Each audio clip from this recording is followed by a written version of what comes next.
Market analysis ভিডিওতে সবাইকে স্বাগতম। আগামীকালের নিফটি ব্যাংক নিফটির ইম্পোর্টেন্ট লেভেল কি থাকবে? আমার ট্রেড প্ল্যানই বা কি থাকবে?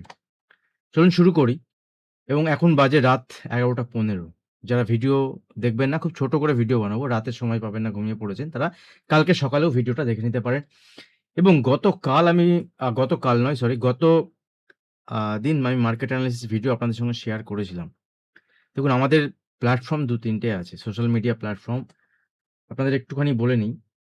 Instagram এ যারা আমাকে এখনো ফলো করেনি, দেখুন Instagram এ আমি ভিডিও শেয়ার করি আপনাদের সঙ্গে। বিভিন্ন অ্যাওয়ারনেস টাইপের ভিডিও। যেখানে আপনি লাস্ট দিন আমি আপনাদের সঙ্গে শেয়ার করেছিলাম যে নিফটি নিচের দিকে ফল দেখাচ্ছে। সেখানে র‍্যালি আসতে পারে মার্কেটে এবং মার্কেটে লোয়ার লেভেল থেকে একটা রিকভারি আমরা যে দেখেছিলাম, যদি ভিডিও না দেখে থাকবেন, দেখবেন প্রায় ১০০০ এর কাছাকাছি ভিউ আছে। তো এখানে আপনারা হয়তো অনেকেই জানেন না যে Instagram এ আমাদের আচ্ছা কোনো প্রোফাইল আছে। তো ফিরোজ ওয়েলথ বাংলা।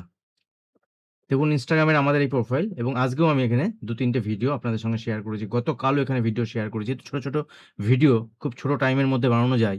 ছোট, ছোট আপডেট শেয়ার করা যায়। সেহেতু আমি এখানে ভিডিও শেয়ার করি মিউচুয়াল ফান্ড রিলেটেড এবং আমাদের একই ছাতার তলায় ইন্সুরেন্স থেকে শুরু করে মিউচুয়াল ফান্ড সমস্ত রকম কিন্তু আ বিষয়ে আপনি এখানে নলেজ গ্যাদার করতে পারবেন। যেকোনো মানে কিছু করতে গেলে ফিন্যান্সিয়ালি যেগুলো দরকার ইন্সুরেন্স থেকে শুরু করে আপনি মিউচুয়াল ফান্ড থেকে শুরু করে সবকিছুই কিন্তু এখানে পাবেন এবং YouTube এও আপডেট আসবে। বাট খুব ছোট, ছোট আপডেট যেগুলো থাকে সেগুলো আমি Instagram এ শেয়ার করব। যারা এখনো Instagram অ্যাকাউন্ট আপনারা ফলো করেননি আমাকে বা Facebook এ যারা এখনো ফলো করেননি, দেখুন Facebook এও আমাদের একটা প্রোফাইল আছে। তো এখানে যারা ফলো করেননি, এখানেও সমস্ত আপডেট আসে। আজকেও যেমন আমি শেয়ার করেছি আপনাদের সঙ্গে, ভিডিও পরপর এখানেও আসে। এবং লাস্ট দিনের ভিডিওটা আমি এখানেও Facebook এও শেয়ার করেছিলাম। তো এখানেও কিন্তু আপনারা ফলো করে নেবেন। যদি আমার সঙ্গে আমার ভিডিওর জন্য ওয়েট করেন অনেকে, তাহলে দেখবেন কোথাও না কোথাও ভিডিও আপনি পেয়ে যাবেন। ছোট আপডেট, বড় আপডেট। YouTube এ তো আমি সবসময় আপনাদের সঙ্গে শেয়ার করি এবং YouTube এ গিয়ে আপনারা চ্যানেল সাবস্ক্রাইব করুন। YouTube এ চ্যানেলে সাবস্ক্রাইব করুন এবং YouTube চ্যানেলে গিয়ে আপনি সঙ্গে চ্যানেল সাবস্ক্রাইবের সঙ্গে, সঙ্গে আপনি বেল আইকন প্রেস করে রাখুন। তাহলে যেকোনো নোটিফিকেশন কিন্তু আপনি সময় মতো পেয়ে যাবেন। ঠিক আছে? এটাই বলার ছিল। আর যারা এখনো চ্যানেল সাবস্ক্রাইব করেনি, চ্যানেল সাবস্ক্রাইব করুন। চ্যানেল সাবস্ক্রাইব করলে পয়সা লাগে না।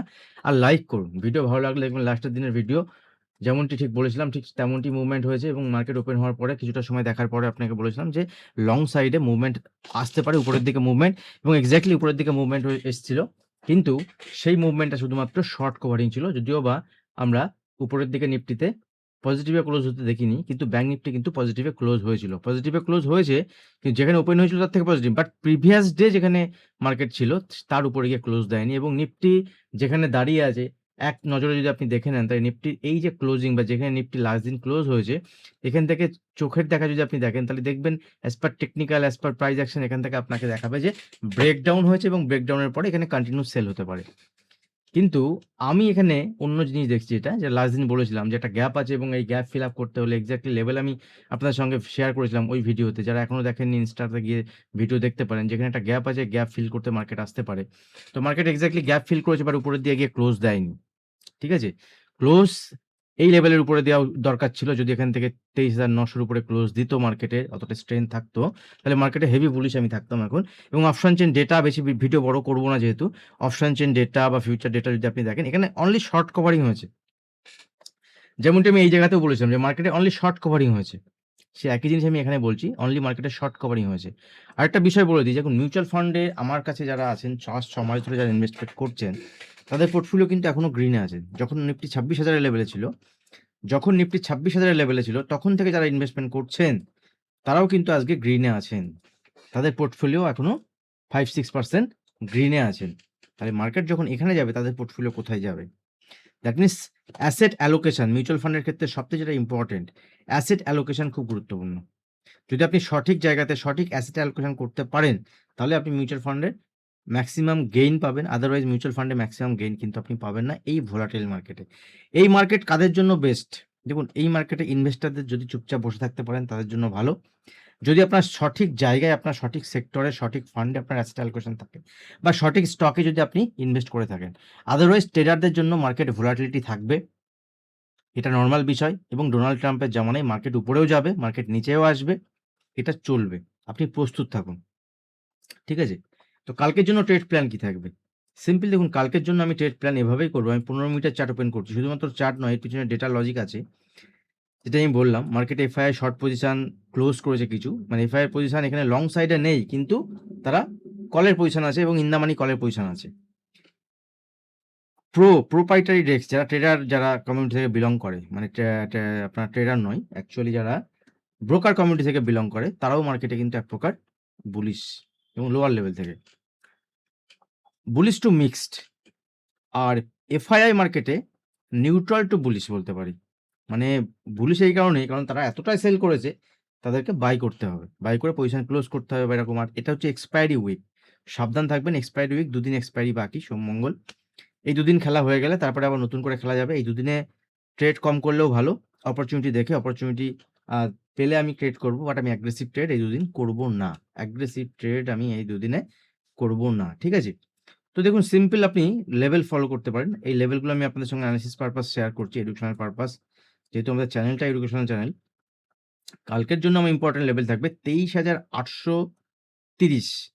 23,830 এর উপরে যদি মার্কেট সাস্টেন করতে স্টার্ট করে, 23,830 লেভেলটা আপনি মার্ক করে রাখতে পারেন আপনার অ্যানালিসিস পারপাস। 23,830 লেভেলের উপরে আমি বুলিশ, মাইল্ড বুলিশ, ঠিক আছে? মাইল্ড বুলিশ মানে অল্প বুলিশ হলেও বুলিশ। সেক্ষেত্রে ছোট কোয়ান্টিটি নিয়ে কাজ করব লং সাইডে নিফটিতে। যদি অন্যথায় স্টকে পেয়ে যায়, তো স্টকে নিফটিতে কাজ করা দরকার হবে না। আর যদি মার্কেট এখান থেকে 23,800 ব্রেক করে 23,900 ব্রেক করে যায়, 23,900 লেভেলে যদি মার্কেট ব্রেক করে, ঠিক আছে? গিফট নিফটি 65.70 পয়েন্ট নেগেটিভ দেখাচ্ছে এখন রাতের বেলা। দিন সকাল হলে হয়তো নেগেটিভ নাও দেখাতে পারে বা বেশি নেগেটিভও দেখাতে পারে। তো যাই হোক, মার্কেট যদি 23,800 উপরে থাকে, আমি মাইল্ড বুলিশ, অল্প কোয়ান্টিটি লং সাইডে প্ল্যান করব এবং 23,900 উপরে আমি কোয়ান্টিটি বাড়িয়ে এখানে 24,000 পর্যন্ত টার্গেট দেখতে পারি কালকের জন্য, ঠিক আছে? আগামীকালের জন্য শুধুমাত্র এটা। মার্কেটে বিয়ারিশ সাইডে প্ল্যান কখনো, দুদিকে প্ল্যান এই কারণে বলছি। দেখুন বিয়ারিশ সাইডে বোঝার চেষ্টা করুন। বিয়ারিশ সাইডে আমি ট্রেড প্ল্যান তখনই করব যদি 23,700 নিচে 10-15 মিনিট সাস্টেন করে মার্কেট। সেম জিনিস 10-15 মিনিটে 23,800 উপরে সাস্টেন করতে হবে এবং 23,830 এর উপরে ব্রেকআউট হলে এখান থেকে কিন্তু লং সাইডে আপনি 50, 60, 70 পয়েন্টের মুভমেন্ট পাবেন এবং তারপরে আবার যদি সাস্টেন করে সেক্ষেত্রে মুভমেন্ট আস্তে আস্তে পেতে পারেন। অ্যানালিসিস করছি নিচের দিকে 23,700 লেভেলের নিচেই খুব ছোট কোয়ান্টিটিতে লং শর্ট সাইডে, মানে নিচের দিকে সেল সাইডে ট্রেড প্ল্যান করব এবং 23,600 লেভেলকে যদি নিফটি ব্রেক করে কোনো কারণে, 23,600 নিচে যদি 15 মিনিটও সাস্টেন করে যায় নিফটি, তাহলে কিন্তু এখান থেকে বড় কোয়ান্টিটিতে সেল সাইডে প্ল্যান নেব। তার আগে হেভি কোয়ান্টিটিতে, বড় কোয়ান্টিটিতে সেল সাইডে পজিশন আমি বানাবো না, ঠিক আছে? না তো না। আর উপরের দিকে 23,800 উপরে লং, সেম একই ব্যাপার, 23,900 উপরেও লং, 24,000 পর্যন্ত target, but 24,000 heavy call writer আছে এখানে। 24,000 একটা রেজিস্ট্যান্স লেভেল হিসেবে মার্কেটের জন্য আগামীকাল কাজ করতে পারে। ব্যাংক নিফটির ক্ষেত্রে যদি দেখি, দেখুন ব্যাংক নিফটি আবার একটু অন্যরকম দেখাচ্ছে। ব্যাংক নিফটি যদি আমরা দেখি, দেখুন এটা, হ্যাঁ ব্যাংক নিফটির চার্ট আছে, এটা ব্যাংক নিফটি দেখুন ডেইলি চার্ট এবং ডেইলি চার্টে ব্যাংক নিফটি দেখুন প্রিভিয়াস ডে যেখানে ক্লোজ ছিল তার উপরে প্রিভিয়াস ডে ক্লোজিং কোথায় ছিল? রেড ক্যান্ডেল ছিল, মানে নিচে ক্লোজ ছিল, মানে এই জায়গাতে প্রিভিয়াস ডে ক্লোজিং ছিল 56,570-80 কাছাকাছি। আজকের ক্লোজিং যদি দেখি, মানে গত দিনের ক্লোজিং যদি দেখি, তাহলে 56,690, মানে 100 পয়েন্ট পজিটিভে দুই জায়গায়। তো ক্লোজিং কিন্তু পজিটিভে দিয়েছে ব্যাংক নিফটি এবং শর্ট কভারিং ব্যাংক নিফটিতে বেশি এসছে। একটা ট্রেন্ড যদি আমি এখানে প্লট করি, তাহলে একটা ট্রেন্ড কিন্তু লোয়ার লেভেলে একটা সাপোর্ট লেভেল, ট্রেন্ডিং ওয়াইজ যদি আমরা ট্রেন্ড লাইন যদি ড্র করি, তাহলে দেখবেন এখানে একটা ট্রেন্ড লাইন আমরা পাচ্ছি, ঠিক আছে? একটা ট্রেন্ড লাইন মার্কেটের ক্ষেত্রে দেখা যাচ্ছে। তো যদি বাইং সাইডে প্ল্যান করতে হয় ব্যাংক নিফটি, তাহলে ব্যাংক নিফটিতে সিম্পল দেখুন কম্পারেটিভলি নিফটির থেকে ব্যাংক নিফটি উইক তো বলবো না, নিফটি থেকে ব্যাংক নিফটি ভালো লাগছে এবং ব্যাংক নিফটি একদম ডে হাইয়ের কাছাকাছি ক্লোজ দিয়েছে। তো আগামীকালের জন্য ব্যাংক নিফটি 26,900 থেকে মোটামুটি 26,850 এই লেভেলটাই ইম্পর্টেন্ট লেভেল থাকবে। 26,900 থেকে 850 লেভেল, ঠিক আছে? এই লেভেলের উপরে যদি সাস্টেন করে ব্যাংক নিফটিতে, আমি লং সাইডে প্ল্যান করব, যেখানে 57,000 থেকে 57,200 ফার্স্ট টার্গেট ব্যাংক নিফটি দেখাতে পারে, ঠিক আছে? 57,200 পর্যন্ত টার্গেট দেখাতে পারে, 57,000 এর উপরে যদি যায়, ঠিক আছে? কারণ এই লেভেলটা কিন্তু এখানে একটা গ্যাপ আছে, 57,000 থেকে ব্যাক করে আসতে পারে।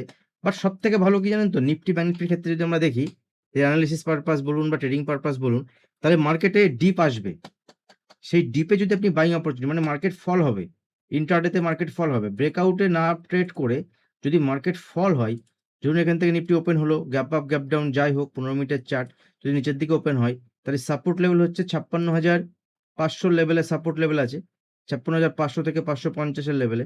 এই লেভেলের কাছে যদি আপনি বাইং অপরচুনিটি খুঁজতে পারেন ছোট স্টপ লসে পেয়েছে, তাহলে এখান থেকে আপনি 56,800-900 টার্গেট পেয়ে যেতে পারেন, বা 57,000 টার্গেট পেয়ে যেতে পারেন।